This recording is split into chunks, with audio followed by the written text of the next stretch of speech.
திரு வன்னியரசு, இப்போ எத்தனை முனை போட்டி அங்க விக்கிரவாண்டியில இருக்கும் அப்படின்னு நீங்க நினைக்கிறீங்க? ஏன்னா நாடாளுமன்ற தேர்தலில் இருந்த அந்த வெற்றிக்கான வியூகம் என்பது வேறாக இருந்தது. ஆனா சட்டமன்ற தொகுதியாக பார்க்கும்போது அதை மக்கள் வேற மாதிரி பார்ப்பாங்க. அதனால அதிமுகவுக்கு சாத்தியம்னு சொல்றாரு. ஸோ உங்களோட பதில் என்ன? நாங்கள் போட்டியே இருக்காது அப்படிங்கிறது என்னுடைய கருத்து. ஏன்னா நான் அந்த தொகுதியில் விழுப்புரம் தொகுதியில் எங்களுடைய கட்சியினுடைய பொதுச் செயலாளர் அறிஞர் ரவிக்குமார் அவர்கள் நாடாளுமன்ற தேர்தலில் வெற்றிக்காக நான் அங்கே களப்பணி செஞ்சோம். அப்போ அங்கே இருக்கிற களப்பணி மூலமாக அங்கே இருக்கிற மக்களுடைய நிலை, அங்கே இருக்கிற என்ன மாதிரியான கோரிக்கைகள் அங்கே எப்படி செஞ்சுருக்கிறாங்க, அது இது இல்லாமல் நம்ம எல்லா தொகுதிக்கும் நான் போயிருக்கிறேன். விக்கிரவாண்டியில் நான் களப்பணி செஞ்சுருக்கிறோம். அதனால் இங்கே ஒரு பெரிய போட்டியாக இருக்கிறதுக்கு வாய்ப்பு இல்லை. கட்டாயம் எப்படி சொல்கிறீங்க பெரிய அளவில் போட்டி இருக்காது அப்படின்னு? ஏன்னா இந்த நாடாளுமன்ற தேர்தலில் அந்த வாக்கு வித்தியாசமும் குறைவாக இருக்குது. முந்தைய தேர்தல்கள்லையும் திமுகவும் சரி அதிமுகவும் சரி சமபலத்தில் இருந்திருக்காங்க அப்படின்றத 2011 தேர்தலோட புள்ளி விவரங்களில் புரிஞ்சுக்க முடியுது. பாமகவும் தனியாக நின்ன போதும் 2016 23% வாக்குகளை வாங்கியிருக்காங்க. ஸோ எப்படி பெருசாக போட்டி இருக்காது? இல்லை, அதாவது மறைந்த சட்டமன்ற உறுப்பினர் புகழேந்தி அவர்கள் இறந்தார். அவர் புற்றுநோயால் இறந்துருக்கிறாரு. அவர் செஞ்ச அந்த களப்பணி இருக்குல்ல, அவர் மற்ற சட்டமன்ற உறுப்பினர்களோட அந்த தொகுதியில் மிக தீவிரமாக அந்த மக்களுக்கான களப்பணியை நிறையா செஞ்சுருக்கிறாரு. அப்போ அவருக்கான ஆதரவு, அவருக்கான ஒரு நன்மதிப்பு அப்படிங்கிறது கூடுதலாக இருக்குது. அந்த தொகுதியை பொறுத்தளவு நான் சொல்கிறேன். நான் கொள்கை அதெல்லாம் நான் தள்ளி வச்சிடுறேன். ஒரு வேட்பாளர், ஒரு சட்டமன்ற உறுப்பினர், அங்கே மாண்புமிகு அமைச்சர் பொன்முடி அவர்கள் அங்கே இருக்கிறாங்க. இப்போ புதிய மாவட்ட செயலாளராக டாக்டர் கௌதம் சிகாமணி அவர்கள் நியமிச்சிருக்கிறாங்க. இவங்க எல்லாம் ஏற்கனவே அங்கே அந்த தொகுதியில் தீவிரமாக களப்பணி செஞ்சவங்க.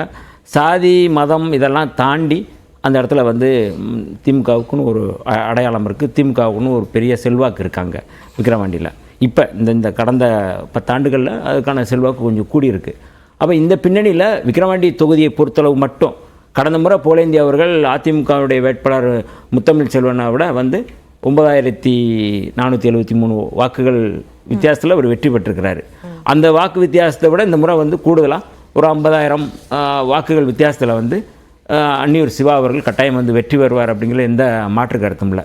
இது அந்த தொகுதியோட நிலைப்பாட்டு வச்சு நான் சொல்கிறேன். நான் டோட்டலாக ஒட்டுமொத்தமாக மரியாதைக்குரிய அண்ணன் கேசி பழனிசாமி அவர்கள் சொன்னது போல தான் இந்த பாஜகவுக்கு எதிரான மனநிலை. இப்போ அதிமுக ஒரு மாநில கட்சி. மாநில கட்சி எப்படின்னா அதிமுக வெர்சஸ் திமுக இப்படி தான் நம்ம பார்க்குறோம். ஆனால் அதனுடைய இருப்பை கொஞ்சம் கொஞ்சமாக அவங்க தளர்த்திக்கிட்டே வர்றாங்க. அதிமுக மரியாதைக்குரிய எடப்பாடி பழனிசாமி அவர்கள் தங்களுடைய ஒரு மாநில கட்சியை அப்படி கொஞ்சமாக ஏன்னா அதிமுகவை வீழ்த்தணும் அப்படிங்கிறது மக்கள் விருப்பம் இல்லை, பாஜகவினுடைய விருப்பம். இந்திய அளவிலே பாஜகவுக்குன்னு தனித்த செல்வாக்கு இல்லை. நீங்க ஒரு மாநில கட்சியை அந்த தொகுதியில செல்வாக்கு இருக்க பாமகவோட அங்க தேர்தலை சந்திக்க இருக்கிறாங்களே பாஜக, அப்போ அது தாக்கத்தை ஏற்படுத்தாதா? இப்போ நாடாளுமன்ற தேர்தலில் அதன் தாக்கத்தை பார்த்துருக்கோம்ல.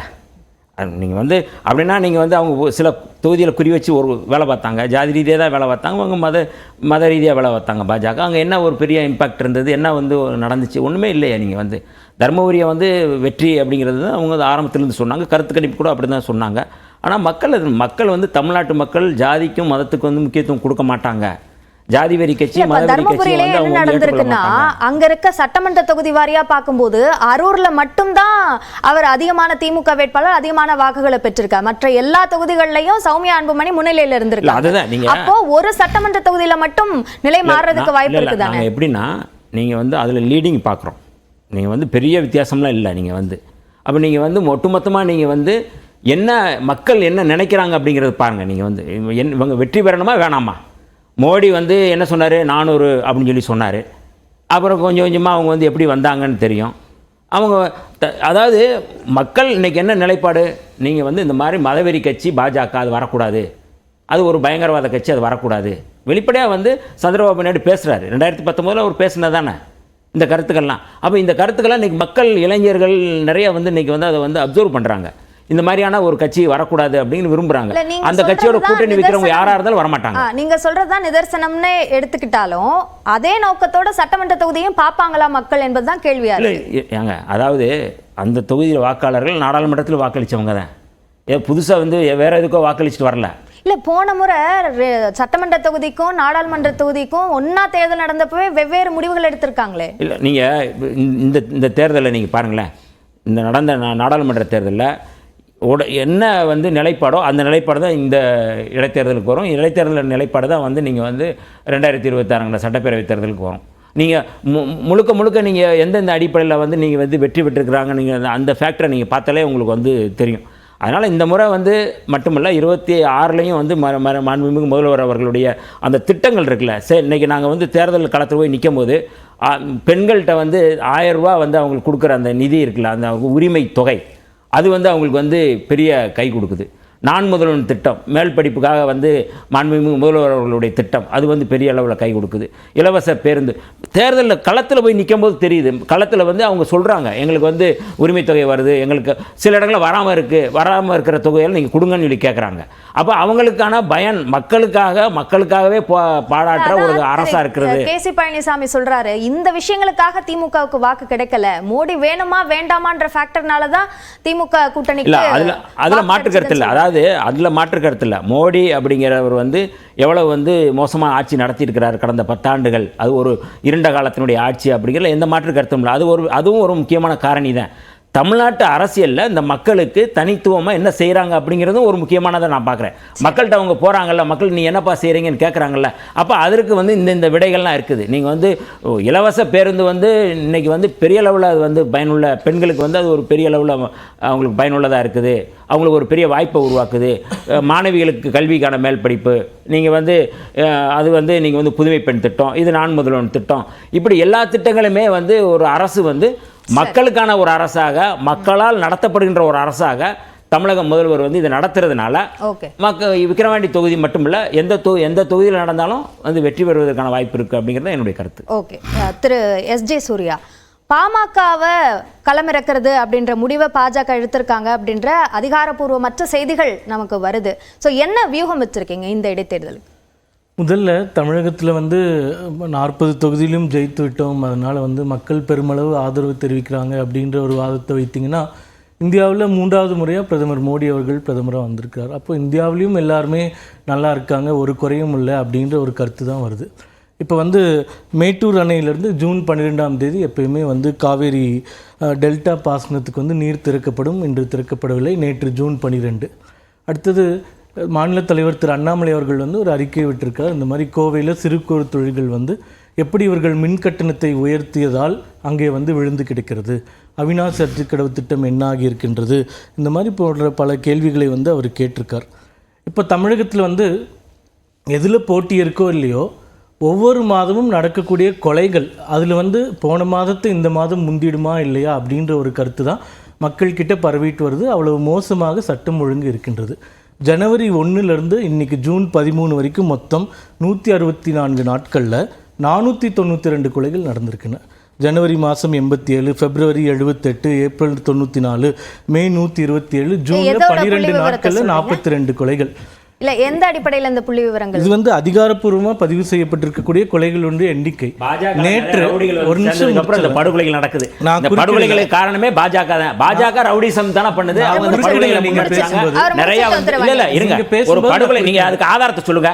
இந்த படுகொலைகளுக்கு என்னென்ன ஊர் சொல்லுங்க, எவ்வளவு பேர் இறந்திருக்காங்க சொல்லுங்க. அதாவது இன்னைக்கு வந்திருக்கக்கூடிய ஒரு பத்திரிகை செய்தி தான் நான் படிக்கிறேன். பாஜக எப்பவுமே என்னன்னா சும்மா அடிச்சு விடுறது. படுகொலை நீங்க ரவுடிகளை வந்து நீங்க ஓபிசி சமுதாயத்துடைய ஒரு செய்தி சொல்றேன். இன்னைக்கு ஒரு முக்கியமான ரவுடி ஓபிசியினுடைய தலைவர், இன்னொரு ரவுடி வந்து எஸ்சினுடைய தலைவர். ரவுடிகளை வந்து நீங்க வந்து எப்படி வந்து நடத்துறீங்க, எப்படி வந்து செய்றீங்க லிஸ்ட் எடுத்தோம்னா விசிகால எல்லாரும் அப்படி ரவுடியே விஷயம் கட்சியினுடைய குறுக்கிடல. இருங்க ஒரு நிமிஷம், ஒரு கட்சியினுடைய விவாதம்னா இருங்க நீங்க சொல்றதுக்கு ஆதாரத்தை சொல்லுங்க முதல்ல. நீங்க இல்ல இருங்க நான் சொல்றேன். ஒரு இருக்காங்கல கேஸ் போடுங்க, போய் ஒரு கட்சியினுடைய இருங்க தப்பா ஒரு கட்சி கேஸ் போடுங்க. இது வந்து இது அள்ளி விடுறது. நீங்க ஆதாரத்தை சொல்லுங்க. இது நீங்க இத சொல்லும்போது இந்த இடத்துல நடந்துச்சு பேரு எல்லாத்தையும் சொல்லுங்க. உங்களோட சந்தேகத்தை எழுப்பிட்டீங்க. அத நீங்க பேசுங்க. சும்மா போறவங்க சொன்னா 492 கொலைகளையும் பட்டியலிட முடியுமா எனக்கு கொடுக்கக்கூடிய டைம்ல? ஒரு பயங்கரவாதி இந்த நாட்டுல வந்து பிரதமரா இருக்கிறாருன்னு சொல்லி சந்திரபாபு நாயுடு சொல்றாரு. அப்படி ஒரு பயங்கரவாதியை வந்து நீங்க மோடி வச்சிட்டு இல்லங்க இருங்க. இவரு மேல எவ்வளவு கேஸ் இருக்கு? என் மேல இருக்குங்க. இவரு என்ன கேஸ்ல இருக்காரு? பயங்கரவாதி மூன்றாவது முறை சொல்லிட்டாரு. பிசிக கட்சியோட லட்சணம் தமிழர்களுக்கு தெரியாதா? கட்ட பஞ்சாயத்து கட்சியை நடத்திட்டு பிரதமர் பேசுறாங்களா? கட்ட பஞ்சாயத்து கட்சி, கட்ட பஞ்சாயத்து கட்சி, நாடக கட்சி ஊர்ல இருக்கிற எல்லாருக்குமே தெரியும். ஒரு வாய்ப்பு கொடுத்துருங்க. ஏங்க அநாகரிகத்துடைய உச்சம் நீங்க. ஒரு பயங்கரவாதி வந்து மோடி பயங்கரவாதி வந்து இந்திய பிரதமர் பயங்கரவாதி கொலைகாரன் எவ்வளவு வழக்கு நீங்க கடக்கும்போது என்ன வழக்கு போடப்பட்டது? எவ்வளவு நாள் சிறையில் இருந்தீங்க?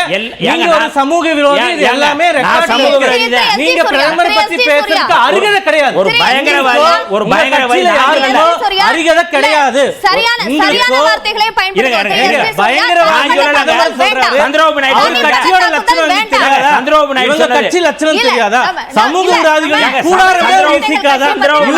சமூக விரோதி தான். 2007 எதுக்கு கைது செஞ்சாங்க? என்னத்தை கடத்தினாரு இவரு? மக்கள் கிட்ட சொல்லாமா? எதுக்கு கைது செஞ்சாங்க? என்ன கடத்தினாரு? என்ன சமூக விரோதி? 2007 திமுக ஆட்சி தான் இருந்தது.